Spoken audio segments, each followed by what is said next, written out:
Selalu saya ingatkan pada kalian semua bahwa adalah hal yang sangat penting untuk belajar sejarah. Apapun itu bentuk sejarahnya. Bahkan orang sekaliber Adolf Hitler sekalipun, dia adalah salah satu orang yang sangat mencintai pelajaran sejarah, geografi, arsitektur, dan juga seni estetika secara general.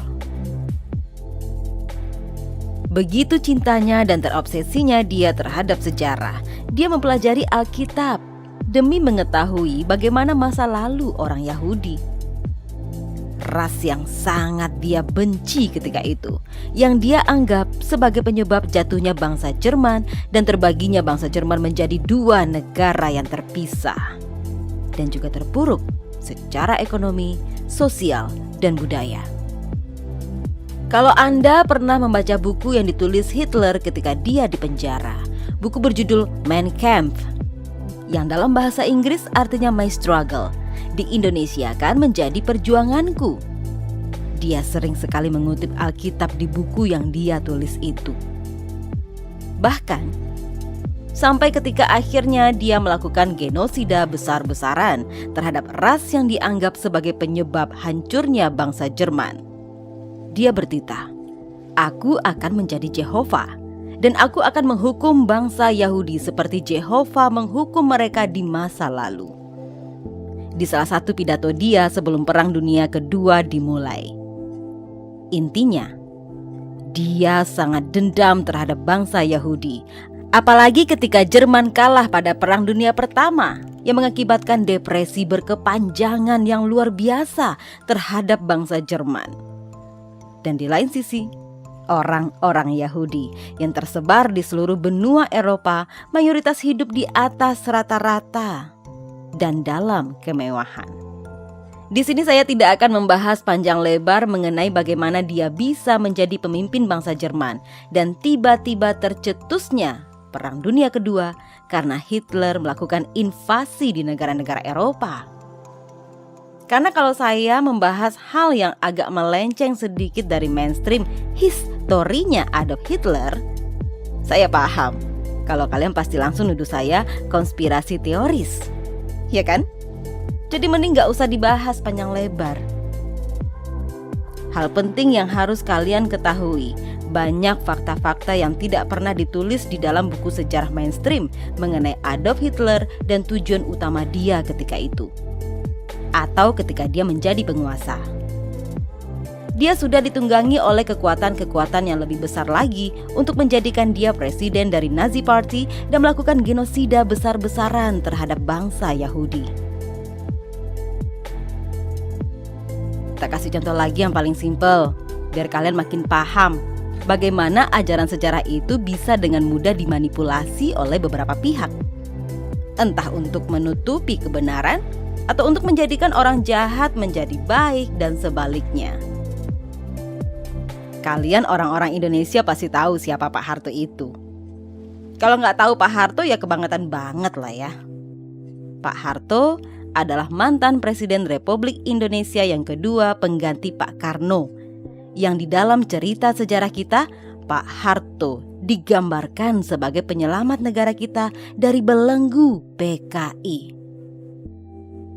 Itu ditulis dalam buku sejarah. Dan kalau kalian ingat di tahun 80 dan 90-an, setiap tanggal 30 September, seluruh saluran televisi se-Indonesia menayangkan film G30 SPKI. Ingat nggak? Di film itu diceritakan bagaimana Pak Harto datang sebagai seorang pahlawan yang akhirnya dia menjadi seorang presiden Republik Indonesia setelah menumpas PKI dari bumi pertiwi. Betul? Ini adalah salah satu bentuk indoktrinisasi atau brainwashing secara massal, supaya generasi berikutnya mengakui bahwa Pak Harto lah sang penyelamat dan pahlawan Indonesia yang gagah berani menumpas PKI. Tetapi apa yang terjadi ketika Pak Harto lengser di tahun 1998 melalui gerakan reformasi yang memakan begitu banyak korban jiwa? Para ahli-ahli sejarah dan mereka-mereka yang masih hidup ketika Pak Harto awal-awal menjadi presiden akhirnya berani bersuara alias berkicau kayak burung kenari. Mereka menyatakan bahwa Pak Harto lah orang di belakang pembunuhan para jenderal-jenderal. Karena ketika itu Pak Harto dilobi oleh CIA, Central Intelligence Agency, untuk menggulingkan Pak Karno yang pro terhadap pemerintahan Cina di kala itu. Dan semua jenderal-jenderal tertinggi Republik Indonesia mendukung keputusan Pak Karno. Tujuannya kenapa Pak Karno dan jenderal-jenderal ini harus dimusnahkan? Supaya Amerika bisa menguasai Freeport. Yang rencananya sama Pak Karno, Freeport itu izin mengelolanya bakalan diberikan ke pemerintahan Cina yang kebetulan penganut ideologi komunisme. Dan Pak Harto ketika itu dijanjikan sama CIA untuk menjadi Presiden Republik Indonesia kalau dia berhasil menggulingkan Pak Karno beserta para jenderal-jenderal melalui sebuah aksi kudeta yang berhasil dilancarkan dengan mulus tanpa perlawanan yang berarti dari oposisi.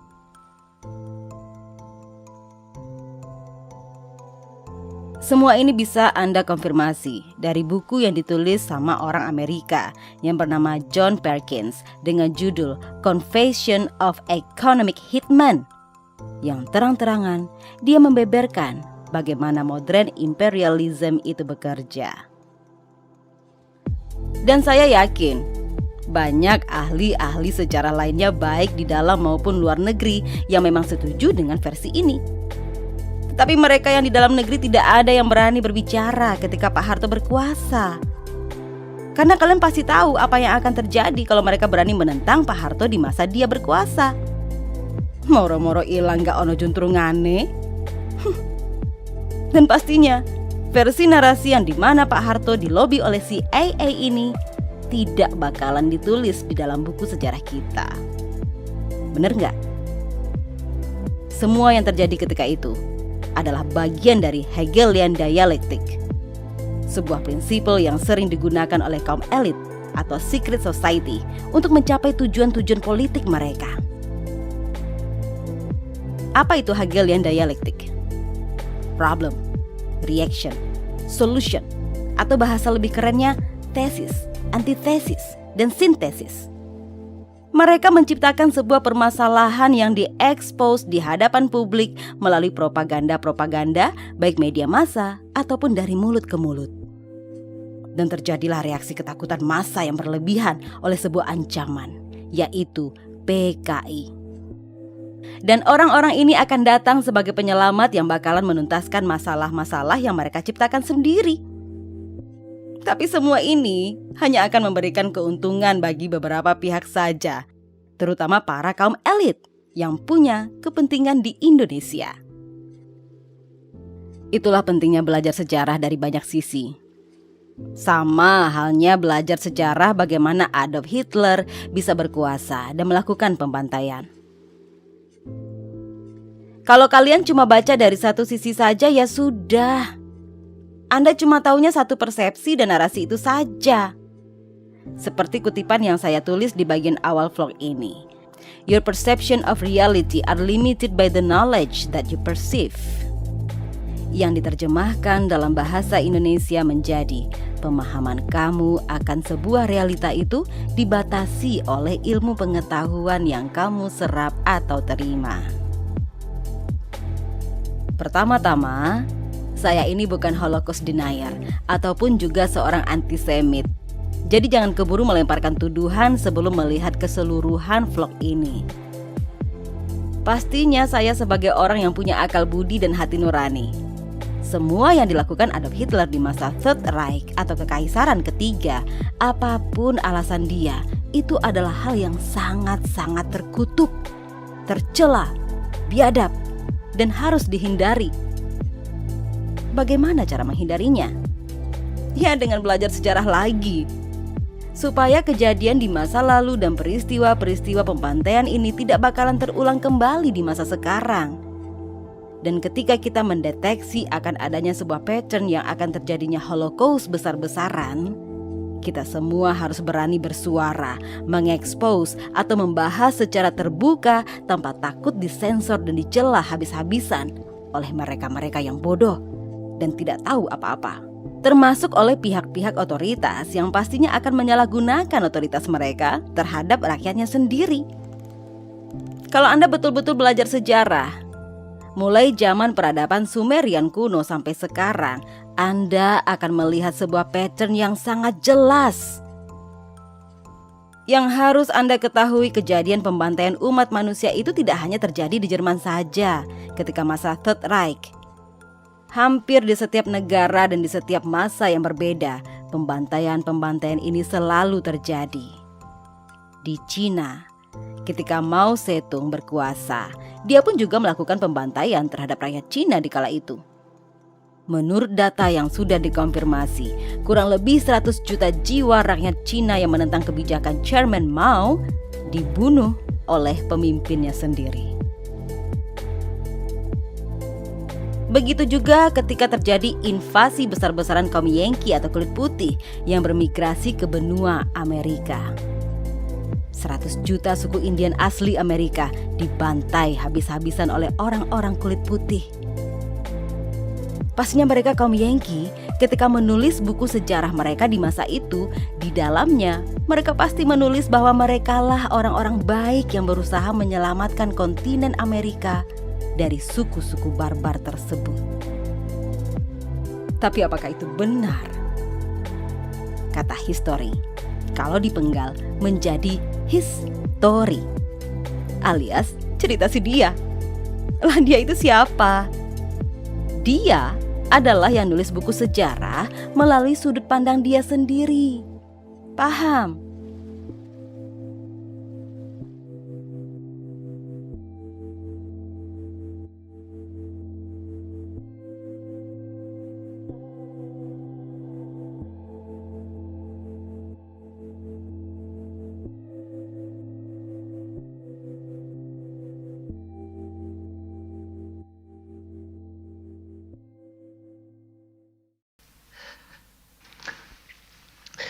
I remember that until only a week before I was arrested, we weren't at war with East Asia at all. It was Eurasia. It lasted 4 years, I think. Another example. A serious delusion. Photographs about which you've had hallucinations, which you believed you held in your hand. They never existed.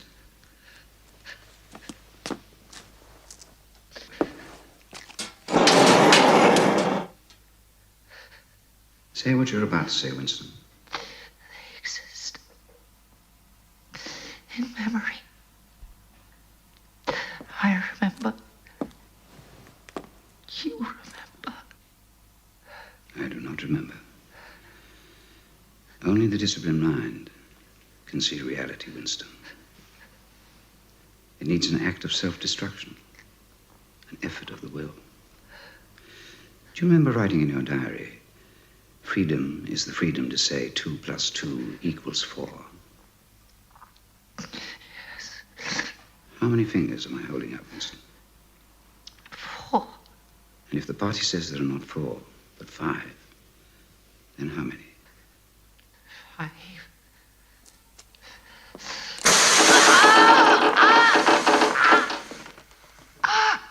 No. That's no use. You're lying. How many fingers, please? 4.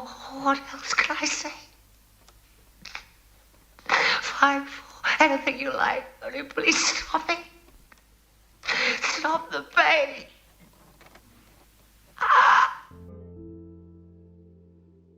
Kita kembali lagi ke Jerman 1940-an di mana Adolf Hitler berkuasa. Menurut kalian ketika itu, setelah perjuangan dia di kancah politik dan dia berhasil berkuasa menjadi presiden, apakah dia langsung melakukan pembantaian dan membangun kem-kem konsentrasi buat warga Yahudi? Jawabannya adalah tidak.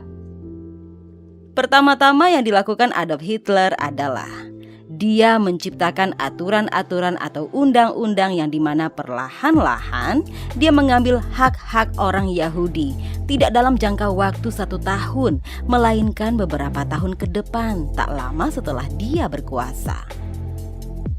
Langkah awal dia adalah senjata-senjata yang dimiliki oleh semua rakyat, terutama orang Yahudi, harus disita dengan alasan demi keamanan negara. Warga sipil tanpa adanya alat atau senjata untuk membela diri itu ibarat seekor domba yang tidak berdaya ketika mereka digiring ke tempat penjagalan dan mau dijagal. Langkah berikutnya, orang Yahudi tidak boleh buka usaha. Dan toko-toko mereka ditutup semua. Dan ada yang dirusak maupun dibakar atau dihancurkan dan dikasih tanda Star of David dengan tulisan Juden atau Jew atau Yahudi.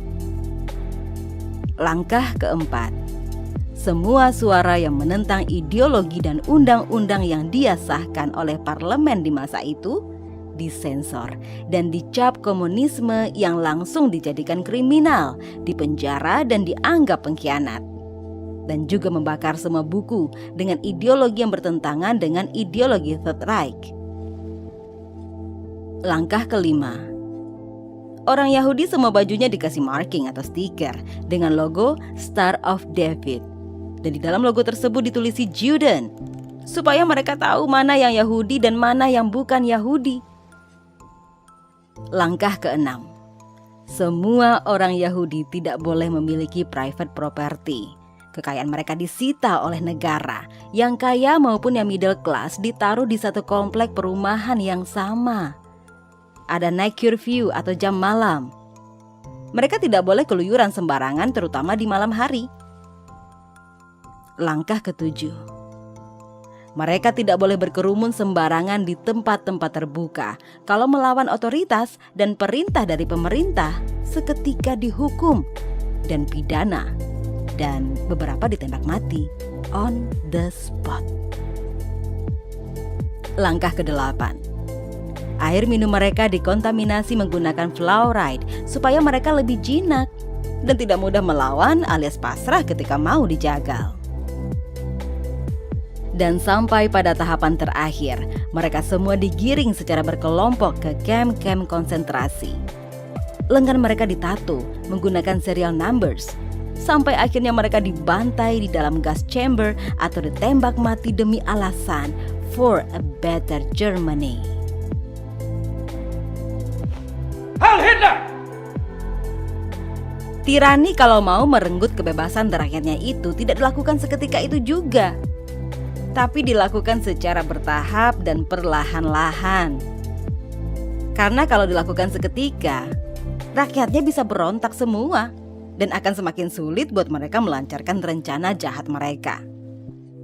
Analogi yang paling tepat untuk menggambarkan situasi ini adalah seekor katak atau kodok. A frog is a cold-blooded animal, and humans are warm-blooded, so our body burns energy or perspires to maintain the same 98.6 degrees. The cold-blooded frog's body temperature goes up and down with the temperature of its surroundings. Although frogs love water, when I hold it over this pot of boiling water, this frog is very uncomfortable and climbs to get away from it. Now, the water in this pot is room temperature, 69.4 degrees, so he's comfortable when I put him in. If I turn the burner on low flame, his body temperature will adjust and slowly he will heat up with the water. The water temperature has risen to 80 degrees and the frog is the same temperature and still comfortable. If I turn up the burner slowly again, he won't notice because he'll continue to change to be the same as his surroundings. When we started, I held the frog over the first pot of boiling water. He was uncomfortable and he tried to get away from the heat. But now, because we're raising the temperature slowly, he doesn't recognize the danger he's in. He just keeps going along with the changes in his surroundings. Eventually, we can turn up the burner to a deadly boil. He will just keep trying to adjust with it. By the time he realizes it's killing him, it's too late. He won't notice in time because he just keeps changing himself to go along with the changes in his surroundings.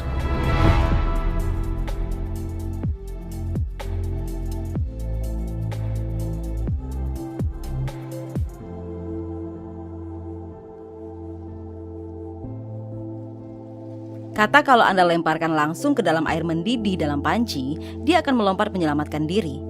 Karena dia bisa langsung merasakan panasnya air tersebut. Akan tetapi kalau kalian memasukkan seekor katak ke dalam panci yang diisi air dan dipanasin secara perlahan-lahan, katak itu tidak akan melompat sampai pada titik mendidih yang dimana tubuh si katak sudah mulai lemah. Dia tidak akan bisa melompat untuk menyelamatkan diri. Karena katak memiliki kemampuan beradaptasi yang luar biasa terhadap lingkungannya. Begitu air itu perlahan-lahan mendidih, tubuh dia akan selalu beradaptasi atau mentoleransi temperatur di sekelilingnya sampai terlambat buat si katak untuk menyadari situasi yang dihadapi dan menyelamatkan dirinya dari bahaya yang mengancam nyawanya. Pada akhirnya, si katak mati mengenaskan menjadi suike atau sup katak. Nyam-nyam. Manusia juga demikian. Manusia memiliki kemampuan beradaptasi terhadap lingkungan dan aturan-aturan baru yang diterapkan terhadap mereka secara perlahan-lahan. Beradaptasi dan mentoleransi. Tapi sampai sejauh manakah kalian sadar dan bisa melihat pattern yang sama? Apa yang bisa kita pelajari dari peristiwa-peristiwa yang terjadi di masa lalu, mulai zaman Galileo Galilei, suku Inka, Maya, dan Aztec, sampai masa Adolf Hitler dan Mao Zedong? Hal penting yang perlu kalian ingat dan harus kalian pahami, dan akan saya tekankan berulang kali, hanya karena sesuatu itu dilegalkan sama negara, bukan berarti hal itu secara moral benar. Di masa Adolf Hitler berkuasa, membunuh Yahudi itu legal dan diperbolehkan. Tapi kalau Anda menyembunyikan orang Yahudi yang lari menyelamatkan diri dari para Gestapos, maka Anda akan diperlakukan seperti kriminal, karena itu ilegal. Zaman dulu di Amerika masa perbudakan, membunuh orang kulit hitam dan melakukan lynching itu tidak ada hukumannya. Dan dilegalkan sama pemerintah Amerika. Seperti yang dilakukan Ku Klux Klan di masa itu. Tetapi kalau kalian berani membebaskan budak kulit hitam dan menyembunyikan mereka, maka kalian dianggap kriminal, karena itu ilegal. Hal berikutnya yang harus Anda pahami, bahwa layaknya manusia, tirani itu sendiri berevolusi, dan bentuk tirani itu tidak akan sama di tiap-tiap negara dan zaman. Mereka akan merubah diri, beradaptasi dan berkamuflase supaya mereka tetap bisa dianggap sebagai figur-figur otoritas penyelamat yang berjanji untuk memberikan keamanan dan keselamatan terhadap rakyatnya.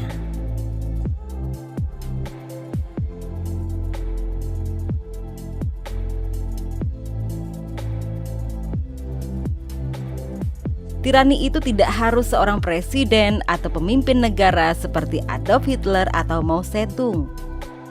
Di masa Galileo Galilei, tirani itu adalah institusi agama Roman Katolik yang menetapkan aturan-aturan ketat, terutama hal-hal yang berhubungan dengan ilmu sains.